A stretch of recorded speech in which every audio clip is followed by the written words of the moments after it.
ஒரு மிகப்பெரிய போராட்டத்தால் செய்ய முடியாததை எங்களுடைய தலைவர் செய்திருக்கிறார் இஸ்லாமிய மக்களுக்காக. அதை நாங்கள் உறுதியுடன் சொல்ல தயார். கத்தியின்றி ரத்தமின்றி மிகப்பெரிய போராட்டங்கள், ஆர்ப்பாட்டங்கள், நாடகத்தனமான போராட்டங்கள் இல்லாமல் உச்ச நீதிமன்றத்தை அணுகி ஒட்டுமொத்த இஸ்லாமிய மக்களுடைய ஒப்பு சொத்துக்களை காப்பாற்றிய தலைவர் எங்களுடைய தலைவர்.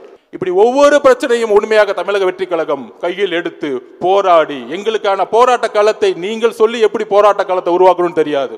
சும்மா போர்டு பிடிச்சிட்டு ஒரு ஓரமா ஒரு 100 பேர் நின்றுட்டு மீடியா முன்னாடி நின்றுட்டு 6 மணிக்கு மேல டைம் ஆயிடுச்சு போலீஸ் என்ன விட்டுருங்கன்னு சொல்றது உருவாக்கக்கூடிய தமிழக வெற்றி கழகம் எங்களுது அல்ல. எழுதி கொள்ளுங்கள். தமிழகம் பாராத மிகப்பெரிய புரட்சியை அடுத்த 12 மாதத்தில் உருவாக்க போகிறது தமிழக வெற்றி கழகம். எழுதி வைத்துக் கொள்ளுங்கள். நான் ஏதோ சராசரியாக அப்படியே தேய்ச்சிக்கிட்டு கல்யாணமாக என் மாமனார் கொடுத்த காசில் வண்டி ஓட்டிக்கிட்டு அதில் 2 நிறுவனத்தை நடத்திக்கிட்டு லாட்ரி வித்துக்கிட்டுலாம் இல்லைண்ணே. சொந்தமாக உழைச்சி உங்கள் முன்னாடி நின்று சுயம்பாக பேசிக்கிட்டு இருக்கேன். எந்த காட்ஃபாதரும் கிடையாது, 0 காட்ஃபாதர். அதனால் மிக பெருமையாக இருப்பேன்.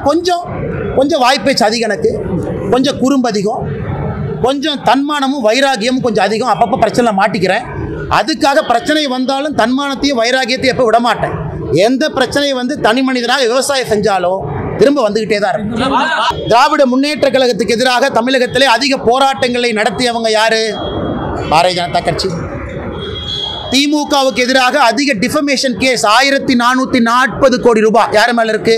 என் மேல. கடந்த 4 ஆண்டுகளில் தமிழகத்தில் ஒரு கட்சி தலைவரின் மீது அதிக எஃப்ஐஆர் போட்டிருக்காங்க. எனக்கு செகண்ட் காம்படிஷன் இல்லை, நான் தான் ஃபர்ஸ்ட். இந்த செகண்ட் ரேஸே இல்லை. எனக்கு போடப்பட்ட எஃப்ஐஆரில் 10% கூட எனக்கு பின்னாடி இருக்கிற தலைவர் மேலே போடல. வீட்டு கொடிக்கம்ப பிரச்சனை ஒன்று அனலைஸ் பண்ணிப்பாரு. திராவிட முன்னேற்ற கழகத்தை தீர்க்கமாக எதிர்த்து தினமும் பேசுறது யார்? ஊழலை வெளியே கொண்டு வர்றது யார்? ஒரு ஊழலாக சுட்டி காட்டுவது யார்? இங்கிருந்து டெல்லிக்கும் அங்கிருந்து பிரச்சனையை தீர்ப்பது யார்?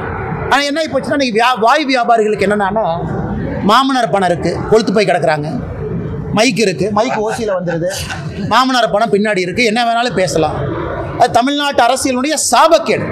அவங்க எங்கே வேலை பார்த்தாங்க? சர்வீஸ் பண்ணாங்களா? 10 ஆண்டு காலம் மத்திய அரசுக்காக உயிரை துச்சமென மதித்து புல்லட்டை எடுத்து நின்னாங்களா? கிடையாது. சோஷியல் சர்வீஸ்னால் என்னென்ன?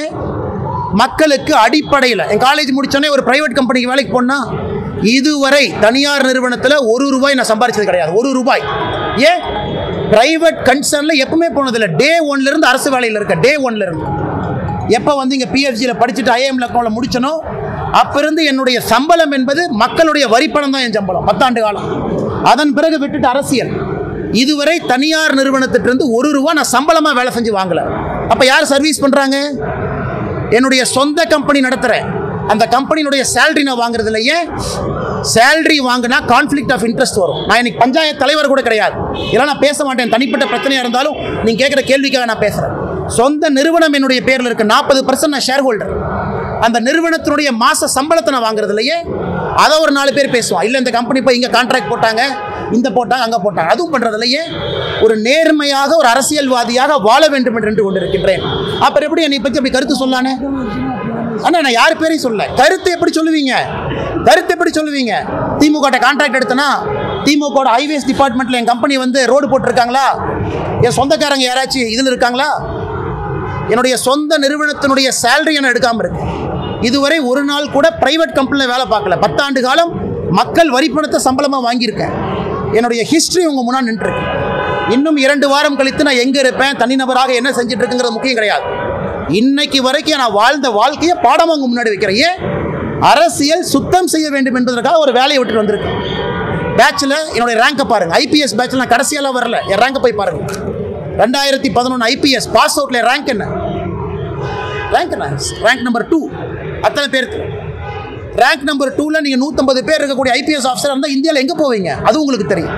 எதற்காக 9 வருஷத்தில் வித்துட்டு வந்தேன் அது எனக்கு தெரியும். நான் ஏதோ சராசரியாக அப்படியே தேய்ச்சிக்கிட்டு கல்யாணமாக என் மாமனார் கொடுத்த காசில் வண்டி ஓட்டிக்கிட்டு அதில் 2 நிறுவனத்தை நடத்திக்கிட்டு லாட்ரி வித்துக்கிட்டுலாம் இல்லைண்ணே. சொந்தமாக உழைச்சி உங்கள் முன்னாடி நின்று சுயம்பாக பேசிக்கிட்டு இருக்கேன். எந்த காட்ஃபாதரும் கிடையாது, 0 காட்ஃபாதர். அதனால் மிக பெருமையாக இருப்பேன். கொஞ்சம் வாய்ப்பேச்சு அதிகம், எனக்கு கொஞ்சம் குறும்பு அதிகம், கொஞ்சம் தன்மானமும் வைராகியமும் கொஞ்சம் அதிகம். அப்பப்போ பிரச்சனை மாட்டிக்கிறேன். அதுக்காக பிரச்சனை வந்தாலும் தன்மானத்தையும் வைராகியத்தையும் எப்போ விடமாட்டேன். எந்த பிரச்சனையை வந்து தனி மனிதனாக விவசாயம் செஞ்சாலும் திரும்ப வந்துக்கிட்டே தான் இருக்கும்.